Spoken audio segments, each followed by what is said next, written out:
Weellisaa Ittiiqaa Tafarii waa'ee moodel Qananii Addunyaa jechoota garaa nama nyaataniin ibseetu jira.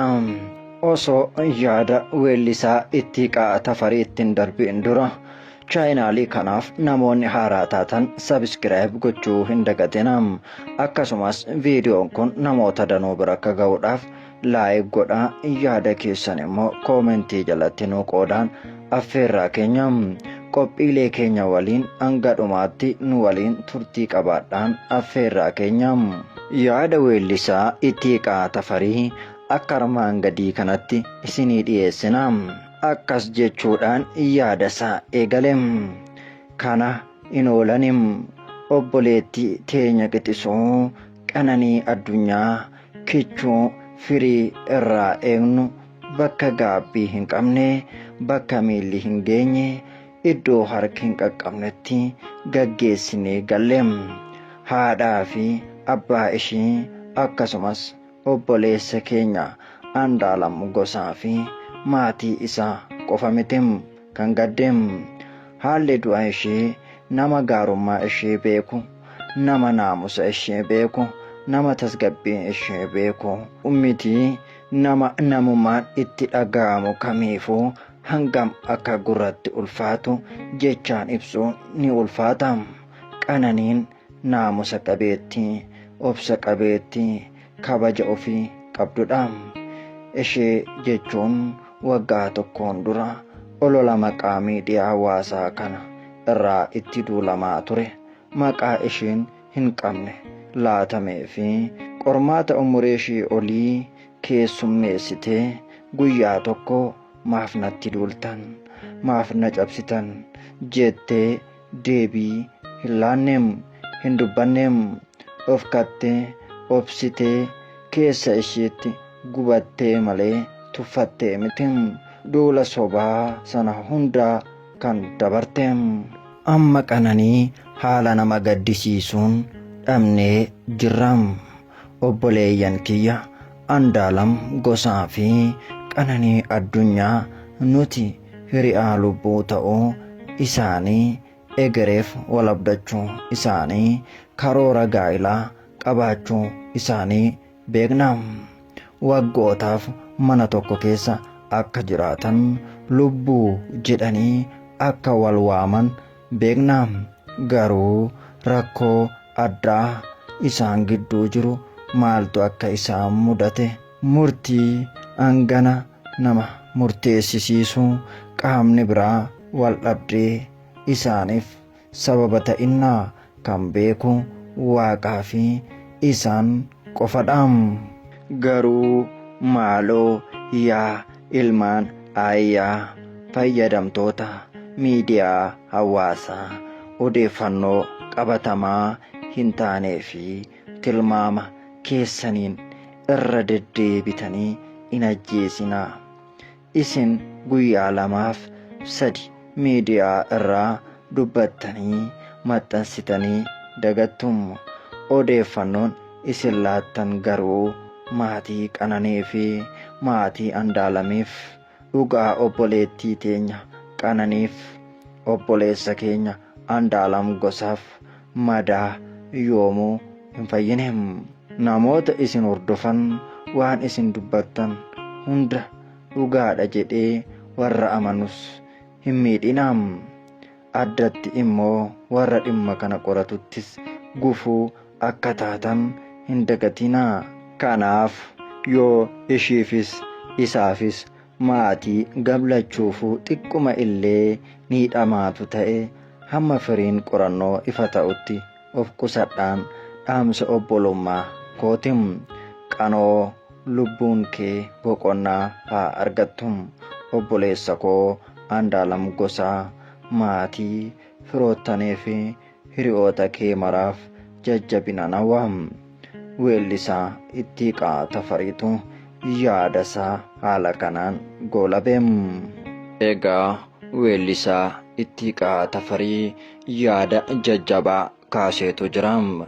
Egaa akkuma namoonni baay'een keenya beennu weellisaa Ittiiqaa Tafarii fi Andaalam Gosaa hiriyaa waliitim. akkasumas jaala waliiti. Egaa akka weellisaa Ittiiqaa Tafarii yaada isaa ibse kanatti Qananii fi Andu'aalam hiriyaa lubbuuti. Namoota hedduu wal jaalatanidha. Namoota karoora danuu waliin qabanidha. Namoota abjuu gurguddaa waliin qabanidha. Namoota galma guddaa waliin qabanidha. Namoota lubbuu koo jedhanii wal waamanidha malee namoota lubbuu wal balleessanii miti jechuu isaati Ittiiqaanii. Kana malees immoo akkuma nutis irra deddeebinee dhaamaa turre maqaa balleessii fi akkasumas immoo waan ragaa hin qabneen sooshaal miidiyaa irratti bahamee dubbiin dubbatamu kun sirrii akka hin taane, kana malees immoo odeeffannoon sun osoo ragaa hin qabaatin sooshaal miidiyaa irratti gadi baatanii haasoftan namoota dhimma Qananii qoratan irratti illee dhiibbaa qabaachuu danda'a yaada jedhu kaasetu jira. Sooshaal miidiyaa irratti waan ragaa hin qabne osoo achiin jiraatiin akka nama akka jiruutti kan sin haasoftan kun poolisoota dhimma ishii qorachaa jiran illee burjaajessuu danda'a jechuu isaatiin Ittiiqaan. Kanaaf immoo dhugaan mucaa kanaa akka ba'u yoo barbaaddanii afaan keessan qabattanii taa'uudha. Akkasumas immoo yoo dhuguma ragaa qabatamaa ni qabdu ta'e immoo eeruu poolisiidhaaf kennuudha malee sooshaal miidiyaa irratti haasa'uun maatii gamalachuu keessattuu madaa uumuu danda'a waan ta'eef waanuma argitan gadi baatanii akka hin dubbanne illee aartistiin kun dhaamsa isaa dabarfateetu ture. Nutis immoo gama keenyaan waan kana irra deddeebiidhaan dhaamaa turreerra. Ammas hanga dhugaan shiba'utti obsumaan eeggannaan ammallee dhaamsa keenyadha. Egaa qaroo kana obbiraa dhabneerra. An barbaadaa jirru immoo dhugaa isheeti. Dhugaa ishii kana immoo maatii qofa osoo hin taane namni martinuu dinqisiifattoonni Qananii addunyaas ta'ee akkasuma qaamni seeraa fi uummanni biyya kanaa maatii waliin ta'uudhaan dhugaa ishii barbaaduu qaba. Kanatu maatii Qananiis fayyada malee ololli garaagaraa ammatti bu'aan buusu hin jiru. Lubbuun Qananii si'achi hin deebi'u. Dhugaan ishii garuu akka ba'uudhaaf karaa dhugaa deemaneetu dhugaa namaa barbaadu malee dharaa fi maqa balleessiidhaan dhugaan argamu hin jiru. Kana immoo kan gochuu qabnu dhugaan mucaa kanaa haa ba'u yoo barbaanne nutis karaa dhugaa irra deemnee dhugaan Qananii akka ba'u qaama dhimmi ilaallatu gaafachuu qabnaan dhaamsa keenyadha. Egaa Qananiin ambasaaddara aadaa Oromootiin maatii ishii qofa miti kan dhabem, Oromoo maratu dhabem. Bakka isheen dhabamte aadaa Oromoo huccuu aadaa Oromootti ni qaawwam. Kanaaf immoo numa maratu Qananii dhabem. Kanaaf immoo hiriyaa ishii abbaa manaa ishii kan ta'an waan jajjabinaa kennuufi haadhaaf abbaa ishiis waan gadda ulfaataa kana keessaa isaan haa baasu, isaan waliin haa ta'u jenna, qor qalbii isaanii nagaatti isaan haa deebisu jenna. Egaa maatii mitiitii uummanni iyyuu Qananii dhabee taa'uun baay'ee itti ulfaateetu jira. Maatiin irraa dhale immoo addadha.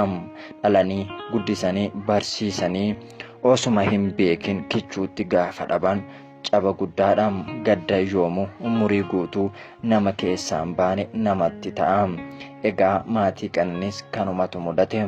Mucaa ola deemtu abjuu guddaa qabdu bakka guddaa geessee nuufis biyyaafis ni taati jedhanii abdatan halkan tokkotti dhabaniitu jiru. Abaaboon isaanii coolagdeetu jirti. Qananiin kichuutti cittee maatii firoottan hiriyootaa fi biyya boochistee jirti. Egaa homaa gochuun hin danda'amu. Dhugaa Qananii Waaqni haa baasu jennam. Dhugaan ishii hin badin. Dhimma kana anasuma irratti goola buufan deemam.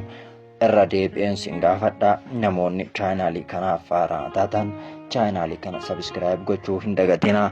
Chaanaaliin kun yeroo dheeraadhaaf dhimma Oromoo irratti hojjechaa ture. Ammas gara fuulduraatti ciccinee kan hojjennu waan ta'eef sabiskiraayib, laayik, sheer gochuudhaan nu jabeessaa.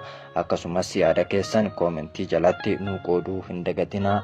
Waa'ee yeroo keessan aarsaa gootanii hanga yoonaa nu waliin turtanii fi ulfaadhaa galatoomaa. Qe'ee keessanitti gammachuu malee gaddi hin galiin, argachuu malee hin dhabiinaa. Horaa bulaa deebanaa, lafa nagaarra jiraadhaa.